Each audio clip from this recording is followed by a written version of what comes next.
অভিনেত্রী আয়েশা খান তার অভিনয় দক্ষতা, ব্যক্তিত্ব, সৌন্দর্য ও শালীনতায় অল্প সময়েই ভক্তদের হৃদয় জয় করেছেন। শুধু সংখ্যা বাড়ানোর দিকে মনোযোগ না দিয়ে চরিত্র ও গল্প দেখে নাটক, ওয়েব সিরিজ সহ সিনেমাতেও অভিনয় করেছেন তিনি। বিনোদন জগতের মানুষ হলেও কাজ ব্যতীত অভিনেত্রীর ব্যক্তিগত জীবন কিংবা প্রেম নিয়ে কখনো কোনো গুঞ্জন শোনা যায় না। সম্প্রতি একটি গণমাধ্যমে দেওয়া সাক্ষাৎকারে আয়েশা খান তার অভিনয় ক্যারিয়ার, শৈশব, প্রেম ও বিয়ের পরিকল্পনা নিয়ে কথা বলেছেন।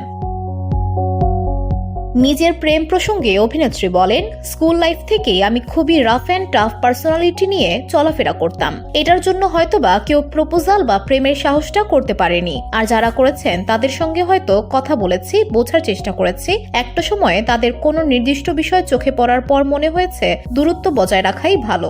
ধুলো, ময়লা ও ক্ষতিকর ধূলিকণা থেকে নিমিষেই মুক্তি দেয় চৌধুরী এয়ার পিউরিফায়ার।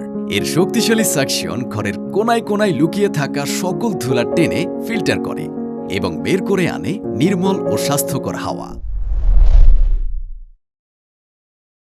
প্রেম না করলেও লাইফ পার্টনার হিসেবে কেমন পাত্র চান সেটাও জানিয়েছেন আয়েশা খান। এক্ষেত্রে অভিনেত্রীর প্রথম পছন্দ, ছেলেকে অবশ্যই নামাজি হতে হবে। আয়েশা বললেন, লাইফ পার্টনার বাছাইয়ের ক্ষেত্রে অবশ্যই প্রথমে যেটা জানার চেষ্টা করব সেটা হচ্ছে ছেলে নামাজি কিনা, কারণ আমার মাঝে মধ্যে নামাজ একটু কম পড়া হয়। সেক্ষেত্রে আমার পার্টনারের মধ্যে নিয়মিত নামাজ আদায়ের গুণটা অবশ্যই থাকতে হবে।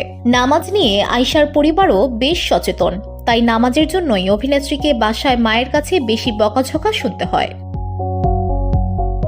এরপর আয়েশা নিজের পাত্রের আর কি কি গুণ থাকতে হবে জানিয়ে বলেন, ছেলেকে অবশ্যই ভালো ব্যবহার করতে হবে, কারণ ভালো ব্যবহার আচরণ আয়ত্তে আনতে সময়ের প্রয়োজন হয়। তাকে অবশ্যই ভালো চরিত্রের অধিকারী হতে হবে, যিনি সবাইকে সম্মান করতে জানেন। এই দুইটা গুণের পাশাপাশি সে যদি একটু ট্রাভেল ফ্রিক হয় তাহলেই হবে, কারণ আমি ঘুরতে পছন্দ করি। আমার লাইফ পার্টনারও যদি কষ্ট করে একটু ঘুরতে পারে তাহলেই হবে, বাকিটুকু মানিয়ে নিতে পারবো। অভিনেত্রী মনে হয় তার বিয়ে নিয়ে একটু বেশি কৌতূহলী। মালয়েশিয়ান প্রযুক্তিতে তৈরি অত্যাধুনিক cleaning machine modern vacuum cleaner যে কোনো ধরনের ধুলো ময়লাকে পরিষ্কার করে ঘরকে করে তুলুন চকচকে ও আকর্ষণীয়। Modem, brand of luxury.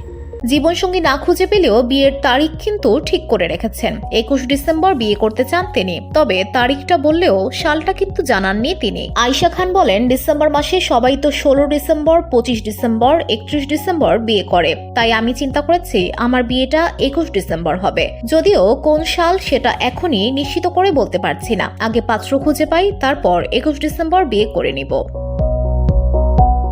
VOD Bangla news desk.